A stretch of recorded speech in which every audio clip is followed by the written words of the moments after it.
The air in Gaza remains thick with tension following the aerial strike that claimed the life of senior Hamas commander Riyad Saeed and 3 associates on December 13th, an act that has thrust the already fragile ceasefire agreement into immediate peril. This targeted assassination, confirmed by Israel as retaliation for a previous Hamas attack, appears to have ignited the deepest political crisis since the cessation of hostilities took effect in October, casting a long shadow over ongoing international stabilization efforts. The urgency of the situation was made manifest the day after the strike, December 14th, when thousands of Hamas supporters converged on Gaza City Center for the funeral. The scale of the mobilization suggested not only widespread public support for Saeed, who sources indicate held the de facto number 2 position within the armed wing of the organization, but also underscored the potential for popular outrage to translate into political pressure on Hamas leadership to respond decisively. In response to the escalation, Hamas chief negotiator Khalil al-Hayya delivered a televised address stressing the gravity of the violation. Al-Hayya explicitly labeled the killing of Saeed as the highest-profile assassination carried out by Israel since the ceasefire began, framing it as part of a broader pattern of obstruction, including impeding aid deliveries, which he argued fundamentally threatens the accord's existence. This move is widely understood to be an effort to place immediate and intense pressure on the ceasefire's primary guarantors, specifically citing the administration of U.S. President Donald Trump, demanding that they compel Israel to adhere to the existing terms and prevent the agreement from collapsing. The political timing of the strike is viewed by many seasoned observers as highly problematic, potentially derailing critical diplomatic timelines. It is widely acknowledged that Saeed was a key figure, whom Israel had publicly accused of being one of the chief architects of the October 7, 2023 attack. While the Israeli government, in a joint statement from Prime Minister Benjamin Netanyahu and Defense Minister Israel Katz, justified the targeting as a necessary security measure, the action risks pouring cold water over weeks of delicate international maneuvering. Specific focus now falls upon 2 critical upcoming diplomatic engagements: the U.S. Central Command Conference scheduled for December 16th in Doha, which is intended to finalize planning for the International Stabilization Force in Gaza, and President Trump's high-stakes meeting with Prime Minister Netanyahu on December 29th. The underlying hypothesis among negotiators had been that stability could be incrementally built. However, the removal of Saeed appears to have reintroduced profound uncertainty, potentially complicating the planned deployment of international peacekeepers and throwing future disarmament talks into doubt. Adding to the intricacy of the current situation is the evolving structure of the Hamas leadership itself. Since the killing of the group's former head, Yahya Sinwar, in 2024, Hamas is understood to be governed by a 5-person senior leadership council rather than a single supreme commander.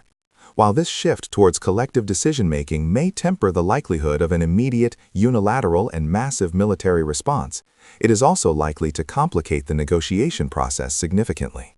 Mediators must now navigate securing consensus among multiple senior figures, a task inherently more challenging than dealing with a singular figurehead. The primary concern, therefore, is not necessarily an immediate, dramatic collapse of the ceasefire, but rather a slow, corrosive erosion of confidence among all involved parties. The trust placed in international mediators, which is essential for implementing Phase 2 of the agreement, such as disarmament talks and securing mechanisms for international supervision, may be severely weakened.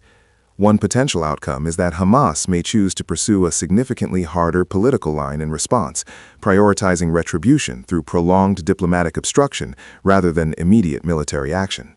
Conversely, if international guarantors fail to impose meaningful consequences or pressure on Israel for the violation, the risk remains acute that factions within Hamas could seek violent revenge, using the assassination as the catalyst to fully abandon the fragile diplomatic framework and reignite full-scale hostilities.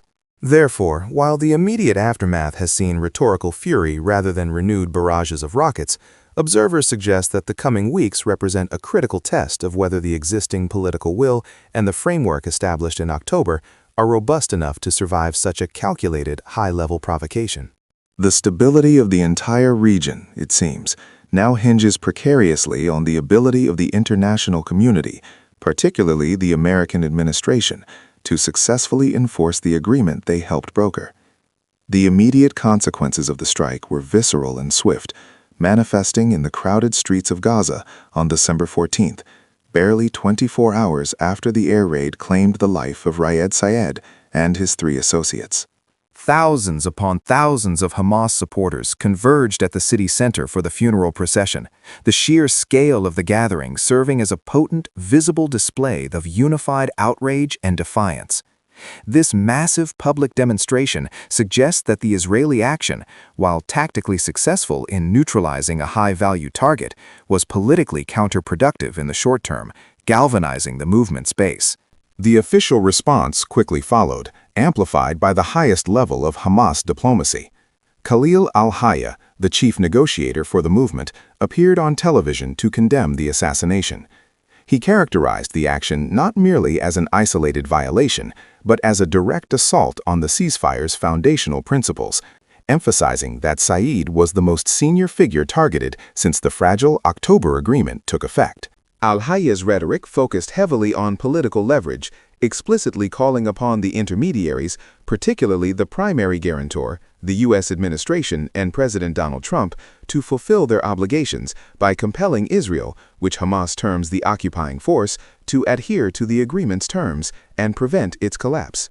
This response indicates that Hamas's initial strategy, despite the profound provocation, is aimed at maximizing international political pressure rather than immediate, uncontrolled military retaliation, though the ever-present threat of escalation remains implicit in their messaging. Assessing the operational impact of Sayed's death requires an understanding of Hamas's unique leadership structure in late 2025. Following the assassination of Yahya Sinwar in 2024, the movement is reportedly managed by a collective 5-member senior leadership council. While this decentralized model increases organizational resilience against targeted killings and prevents the crippling vacuum that follows the loss of a sole supreme leader, it simultaneously introduces inherent complexities into the negotiation processes as achieving consensus on delicate political concessions becomes more challenging. One hypothesis is that the loss of a key military architect like Saeed, whom Israel explicitly accused of being a mastermind behind the October 7th attack, might paradoxically push the Council toward an even more entrenched political posture, viewing any concession as a betrayal of their fallen commander. The assassination appears designed to neutralize a significant operational asset. Conversely, it risks unifying previously disparate political factions within the movement through shared grievance, making subsequent negotiations significantly harder for the international mediators. The timing of this strike is particularly disruptive to ongoing international efforts. We know that the U.S. Central Command, CENTCOM, is scheduled to host a critical conference in Doha on December 16th with partner nations, intending to finalize the planning for the necessary international stabilization force in Gaza. The subsequent erosion of trust is perhaps the most significant immediate consequence. If a key signatory such as Israel is seen to be conducting high-profile attacks immediately before pivotal stability planning sessions, it is highly likely that partner nations involved in providing security or humanitarian aid will display increased caution or even withdraw cooperation entirely, potentially slowing down crucial steps like the deployment of peacekeepers or the commencement of disarmament talks. Therefore, the credibility of the mediators themselves, particularly the United States, may be substantially weakened, making future compliance enforcement exceedingly difficult. The long-term trajectory now hinges on high-stakes, last-minute diplomacy.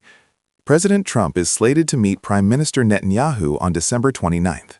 The administration's stated strategic long-term goal, the formation of the Gaza Peace Council involving key global leaders early next year, represents the structural solution intended to replace Hamas governance and stabilize the territory.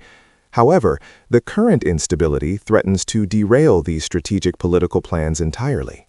If Hamas follows through on its implied threat to abandon the ceasefire negotiations due to persistent Israeli aggression, the U.S. will face a stark choice: exert maximal and perhaps unprecedented pressure on Israel to immediately de-escalate, or risk the complete collapse of the hard-won truce, an outcome that would necessitate a complete reassessment of future regional security structures. The current situation suggests that while the October agreement was designed with enough flexibility to handle minor border skirmishes or lower-level friction points, its survival against such a calculated, high-level provocation as the Sayed assassination remains highly tenuous. The coming weeks will be the definitive test of whether diplomatic commitments and the investment of international political capital can outweigh immediate military and retaliatory imperatives. It is likely that the international community, acutely aware of the risk of war, will seek immediate and robust measures to contain the backlash, perhaps through accelerated aid deliveries or the reinforcement of existing monitoring mechanisms, rather than simply allowing the ceasefire to dissolve. The immediate future of Gaza peace appears to rest precariously on political containment and the willingness of the primary guarantors to enforce compliance. While the immediate future remains shrouded in uncertainty and the effectiveness of political pressure versus military escalation is actively being weighed by all regional actors, the analysis and commentary presented in this video are based solely on publicly available sources and represent this channel's own perspective and interpretation of these critical and developing events.